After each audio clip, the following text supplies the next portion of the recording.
Good morning, and thank you for joining us for Eye on New Mexico today. You may have seen some of our promos on the air recently encouraging you to donate blood for the upcoming Battle of the Badges event here in Albuquerque and actually around the state. Joining me today, the person who has become the face of that event, Bernalillo County Sheriff's Deputy Robin Hopkins. And we are so happy that you are here with us today to talk about this because we'll get into your story. Of course, it was less than a year ago, last October, when Robin was injured, shot in the line of duty. A man named Christopher Chase stole an Albuquerque police officer's car and then proceeded to lead police and Bernalillo County deputies on a chase through the city. He had a tattoo that said "cop killer." He was obviously out to do some real damage, to hurt people that day. So this was a scary situation for the public, for Bernalillo County Sheriff's deputies and Albuquerque police who responded. In the end, he did injure 3 APD officers and Deputy Hopkins, and you were the most severely injured from that. So we are, again, really happy that you are here with us today, Robin. And we want to talk about what you've been through since then and how you're now helping promote blood donations, how you got this whole event started basically for blood donating. And first of all, let me just ask you, how are you today? How's your health? I'm wonderful, and I'm very happy to be here, very happy to be alive. My health is much better. I'm on the mend. I still have surgeries coming up, but nothing will be as bad as in the beginning. I'm getting used to rehab, so it's just a part of my life now. So I don't dwell on it. You know, I think about it all the time. I'll never be the same, but I'm wonderful. You have an amazing attitude. We've been talking this morning a little bit, and just a great attitude about life, about your recovery and what happened there. Take us back just a little bit to that day. I mean, you're a sheriff's deputy. You were on patrol, so that's your job to respond. Did you know what was going on? Did it seem like a scarier situation than anything else you've been involved in? It was different for sure, but when you're in the moment, your training kicks in and you're just in work mode. Later on, you might go, wow. But in the moment, no, you're trained to deal with these things. So we did know what we had. We got a call that a police car had been stolen. He's actively shooting at law enforcement, and the public is out there. So yeah, it was intense. But back to turning things around as a positive. The good that has come from this is just, it's overwhelming, you know. To take such a bad day and to turn it around for something good, it gets me excited in the morning, you know. So yeah, I don't know. In all your years as a deputy, you had never had anything like that, obviously, happen. No. Do you think law enforcement, do they go through these moments of learning to appreciate life again like this, and when they go through these? I hope so. I came across a term called post-traumatic growth, and I was like, man, that's what I've got. That's what I want. Yeah. You know, everybody's heard of PTSD, and I thought, neat. And basically, it's the positive psychological change from a trauma. Whether it could be surviving cancer, it could be any of these, any negative thing in life. And with my incident, it was something I had never dealt with, and I was shot. It happened to hit my femur and my femoral artery. I didn't know at the time, but I knew it was bad, and I knew I was losing consciousness. So. A tourniquet and a firefighter saved my life, and I'm going to turn it back to blood. If it wasn't for blood that was on hand, ready to go, I wouldn't be here. And I had amazing surgeons and medical staff and the firefighters and the deputies, everybody that had a hand in saving my life. Without blood. So what's so cool is the citizens that I serve saved my life. So that makes me want to get back in uniform and say, I'm going to continue to serve you as you served me. Which you are doing, and we'll talk more about that too. Michelle, I'll bring her in from United Blood Services here. Did you guys start the Battle of the Badges specifically because of what happened that day? Tell us about that. We had started that event, that blood drive competition, the summer before. So it just was timing that happened. Her accident, the incident, the shooting happened 2 weeks before our Battle of the Badges last year. So, to remind people, the Battle of the Badges, basically it was a friendly competition between Albuquerque police, Albuquerque firefighters, and then the Bernalillo County Sheriff's Department and firefighters to see which team basically could raise the most donations. Exactly. And myself, any donor would go in, say, I'm going to donate on behalf of this team, APD or BCFD or BCSO, etc. And so it made it kind of fun. Now, did Michelle, in the past, have law enforcement figures been big donors to blood agencies? I think that people recognize that when they see first responders and they see ambulances and stuff, they know there's a trauma, they know that somebody needs help. And you don't always think about that person probably needs blood. And so that's why I think the event was started. It's an event that's done nationally. Last year we raised 355 units of blood in 2 days. And that is significant. That helps, that helps at least 355 people, probably closer to 800, 900 people. When you don't hear the sirens. And when you don't, there's still emergencies. Yeah, there's still people that need blood every day. Well, like yours, you needed blood in ongoing surgeries that you've had since then. Is that right? Oh, absolutely. How many units? Over 100. Over 100 in the last year? Over 100. Since October, Yes, but if you think about the cancer center that we have here, there's kids, there's things happening right now that we're not aware of, and people need blood.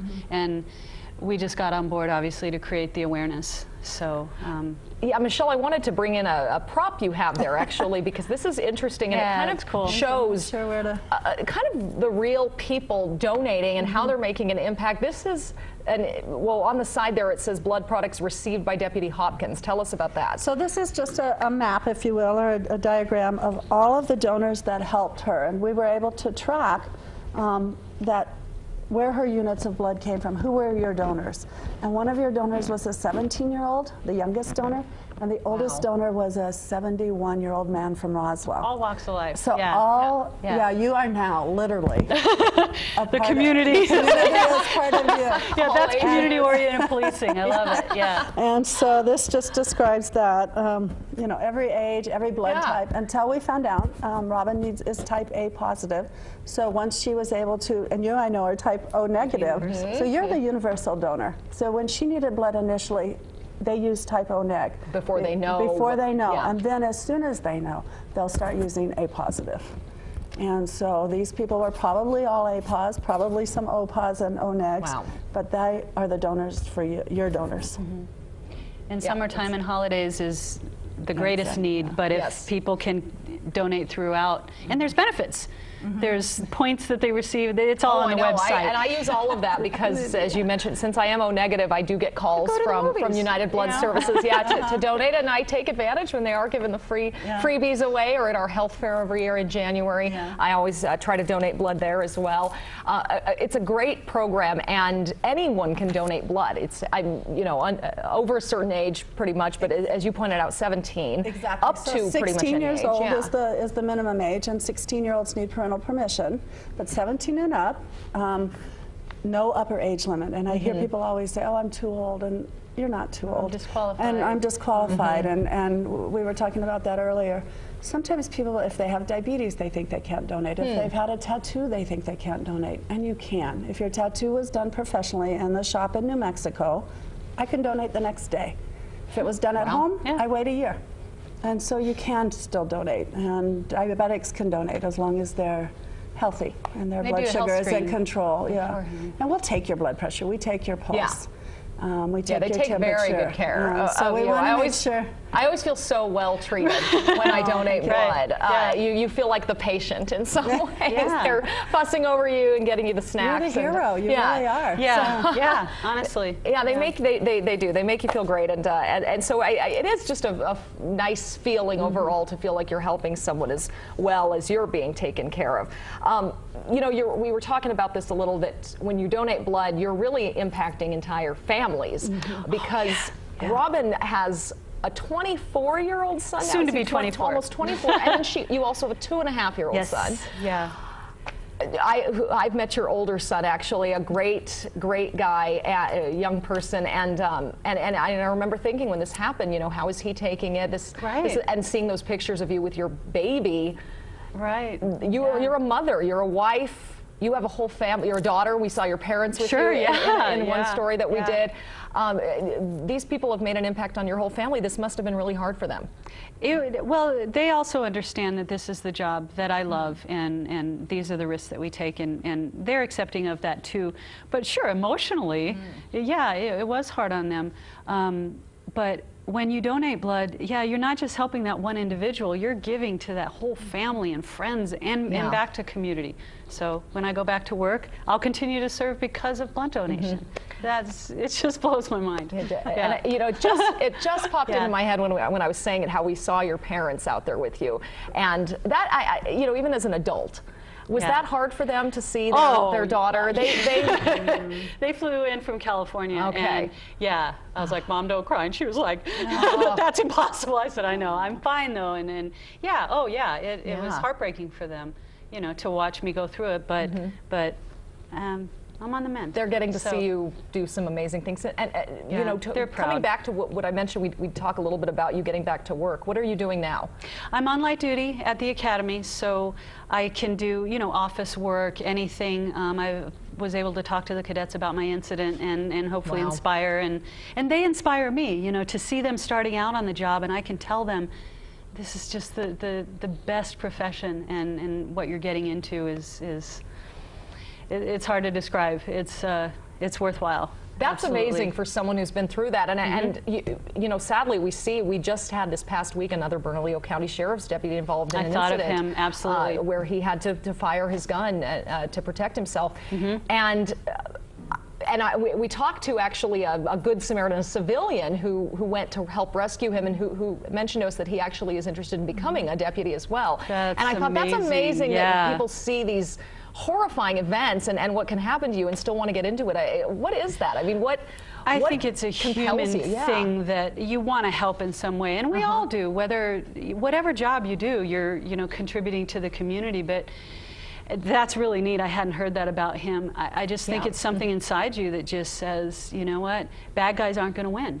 And I think about that all the time. If I don't go back to work, if I don't make the best of this, they win, and it's not going to happen. You know, bad guys. Great attitude. Yeah. And certainly, you know, we see, because we live here in Albuquerque, and we see Albuquerque police involved in so many incidents here. Bernalillo County Sheriff's deputies, you guys are responding to just as many calls, I would imagine. How does that work? Because we don't tend to hear about you guys as much, it seems. Yeah, I'm not sure as far as calls for service how much they get. It is the same job. But first, before I forget, I want to make sure that I thank the community, because we do what we do. We put our lives on the line for them, and the majority of the community does support us. It's that small number of people that I don't think they understand what we do. We have a Citizens Police Academy coming up, and boy, would I encourage everybody to take part in that, because those are discussions that we can have. Well, why did you use deadly force? Well, why did you do this? And then we get a chance to say, hey, this is the perspective that we were at. This is my training. This was going on in my mind, and that's a discussion. We need to have discussions. And that's how we change the perception, and we get better at what we do when we have those conversations, and hopefully the public will go, oh, okay. That's a great program, a Citizens Academy that we'll definitely let people know about when that's happening, because it is Albuquerque and Bernalillo County, they have been doing it for years. They've done a fantastic job. I think we're on our second academy, and so I'm excited about that. That's in August. They can go to the website. But we'll absolutely let people know about that too, and it is great, I think, to give people some perspective, because I can't imagine most people know just how dangerous do you go to work and before, when you were out on patrol, did you know how dangerous your job was? Oh, absolutely. Okay. Absolutely. You don't know when, but absolutely. I leave the house knowing I might not come home, or I might not come home the same.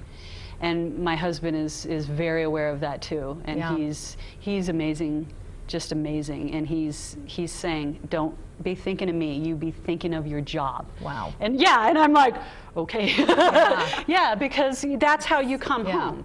is don't think about us. You just focus on you've been trained and you're up for this. Wow. And I'm like, yeah. Well, your husband, your family, they Yeah. have given you to the community. You've given yourself so much, and again, we're talking this morning Great about way how to the put community it. can give back. Yeah, you are. Absolutely. And, back to the blood drive. We're all in this together. Yeah, and we will let people know a little bit more about that, some specifics on the Battle of the Badges when we come back. Stay with us.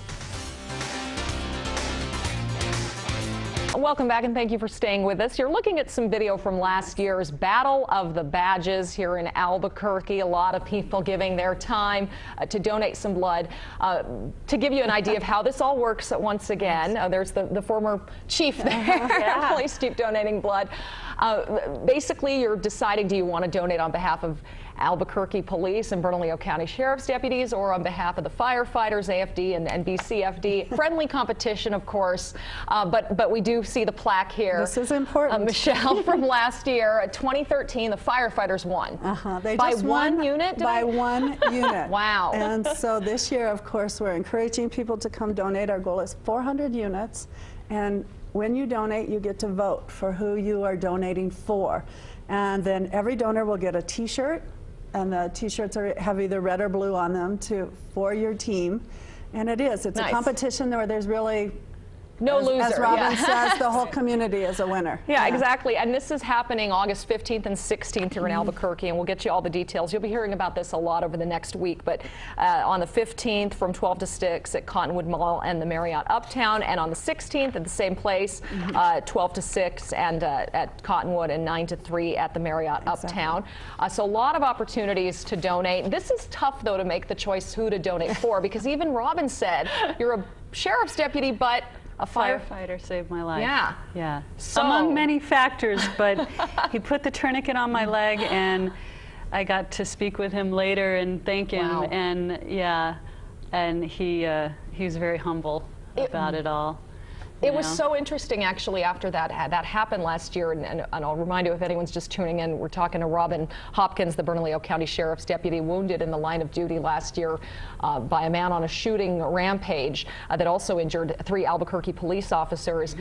Everyone was involved in this. The firefighters, as you mentioned, those first responders came out to the scene to help you. And Battle of the Badges was already something that had been designed, but it's so interesting that that day all of these agencies were working together like that. As we see there, pretty much every agency in Albuquerque, we see their emblems there, their logos, and so it really did it bring the law enforcement community together? And I mean, maybe you guys are more entwined than we even hear about sometimes. Well, we are, but that incident was just so, you know, the reality of what we do was just so hit home that, yeah, it definitely did bring us closer. And I like to say, not only did we survive, but we thrived. Yeah. And this is one of the reasons that you know, we thrive, is to bring awareness to things like this and to thank the community. It's without them, we wouldn't do what we do. Yeah, amazing to care so much about other people responding that day, because there were citizens at risk, and now citizens are getting a chance to give back. And I remember hearing that last year. You know, we'll be doing a call-in on Tuesday night on Eyewitness News 4 when you can make your appointments to donate for the Battle of the Badges. And I remember the comments last year. People were very excited just to do a little thing to help the law enforcement community. And others. And others, too. And I think that, you know, and you're talking to this, too. I think everyone wants to do right. Everybody does want to give back. And donating blood is something that people don't think about. We think about hammering nails in houses. We think about giving money. But actually, literally giving of yourself so that someone else can survive and that their family can survive and thrive is huge. And that's what blood donors do. I mean, they truly are heroes. And it could be someone, something as, like I said, something as simple as a hip surgery and your blood counts are a little down and you need 1 unit, 1 blood transfusion. It could be a complicated childbirth. A chemo patient can use 8 units of blood a week, and that's standard. Right. So like the cancer centers and you know, everybody knows somebody that's had cancer. Everybody knows somebody that's had complicated childbirth. I met a young woman yesterday who had anemia and receives blood regularly, you know, and her mother was the one that said, thank you And thank you, Yeah. blood donors, for donating blood. So this blood is available when my daughter needs it, when anyone needs it. And we need 300 units a day. So our goal for the blood drive for Battle of the Badges competition is 400 units. So that will supply one day's supply of blood. So it is. That's incredible. And a unit you can think of as a person, basically. If one person comes out, we want about 400 people to come out. Exactly, 400 people. And one unit literally is 1 pint of blood. And adults have between 8 and 10 pints in their bodies. So this is something you can share. We do ask about height and weight. And if people have questions, I know they can go to the website and some of the information is there. Blood donation saves lives every day. And blood donors don't always get to see. You know, they do it, it's altruistic. They do it because it's the right thing. And we don't always get to see who received the blood. And in this instance, you're right, it's so nice that you're able to talk about it and you're here to talk about it. We love and that, you know, 100 people. The blood was available for her because 100 people had donated blood the week or two before she needed it. And we were talking, Robin, you said you were lucky that it was there October 26th when you needed it last year. The summer months are a time of high need, but I guess it's always a time of need. It is for the baseline, but you can speak on that, the holidays, and because people leave. Every day it's an emergency for someone. If you need that unit of blood, doctors don't want to transfuse blood unless they absolutely have to. I mean, it is a life-saving, and people, you know, it's vital. It's vital for the patient that needs it at that time. And so, thank heavens. Talking a little bit more about the event so that people do sign up. What do they need to know? How is this an easy thing? You can walk right in? It's very easy. We'll be at the Marriott in Cottonwood, as you say. What I would ask is that people need to eat and drink water and bring their photo ID. And people always ask that, should I fast? That's your lab work at the hospital. When you donate blood, when you donate blood, we want you to eat and drink a lot of water. So if you're, start now. Start drinking your water. It's summer, it's hot. But we ask, and bring your ID the day of the drive. And we do have some qualifications, and those are on our website. And most people can donate blood. People think they can't. One question, I'm on high blood pressure medicine, I can't donate. Of course you can. Your blood pressure medicine makes your blood pressure normal. So you can donate, and we'll take your blood pressure. If it's too high, if it's out of range, we want, you know, this is a safe procedure. Donating blood is safe. The questions we ask, the interview you do, takes total about 45 minutes. But the reason we ask those questions is for the donor safety and for the patient safety.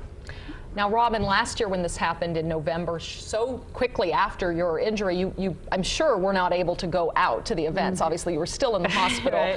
Did you see the pictures? Did you hear about it from your teammates, your coworkers? And are you going to be out there this year? Absolutely. I'm going to try. If I can, I will be. I was still at UNMH, and a friend took a picture of the poster on their cell phone and showed me, and I just cried. I was still taking in the extent of it, you know, of the enormity of what I had received and the way people came together. It was just, you know, it just reminded me why I love what I do, and yeah, it was overwhelming. I wasn't able to donate last year. I was pregnant, which I think is something they won't take your blood for, right? That's right. If you're pregnant, you cannot donate blood. Your baby needs your blood. Not till the next time. So this year, of course, I will be out there. But I saw some of that video we just showed. It looked like a really spirited event. Sometimes it can be kind of fun to go to these bigger events to donate. And this is a special event. This is an event that's done nationally. The Battle of the Badges are, I mean, hundreds of units are collected every year because of the generosity of the law enforcement and firefighters in terms of supporting it and encouraging people on their behalf to go donate blood for the community. Robin, do you see yourself as the face of this now? I mean, obviously you never intended this to happen. No, I just hope that if we can create awareness and inspire people, then, but no. You do a great job. I've seen you, in our promos and in other interviews, and you speak easily on camera, but you claim that you're someone who would have rather been just doing your job. Oh yeah, with no attention. Absolutely, no. I think it's important to focus on what you have and not what you don't have. And I have so much that I just think it's important to help and to give back in this way. So. Well, and you've been able to spread some great messages to people, and as you mentioned, talking to future law enforcement recruits, and it's changed your outlook on things. Oh, absolutely. It's changed my life. I mean, I was optimistic before and loved serving before, but it's just given it, I think, a new meaning, new inspiration. Remotivated me, I guess. It's really hard to explain, but I just feel blessed, and I hope that we create awareness and give back as much as we can. Well, hopefully it doesn't take such a terrifying incident for people to recognize that, to recognize appreciate their everything. own life and appreciate that and want to give back a little something, and this is one way you can do it. So, well, thank you, Robin Hopkins. Again, we're so happy that you're here to be able to talk to us. And Michelle Moore from United Blood Services. Thank you both for being here today. Battle of the Badges, August 15th and 16th. You'll be hearing about this a lot on our air over the next week, so that we will make sure you know how to get out there and donate. Thank you for joining us, and we'll see you next week for another Eye on New Mexico.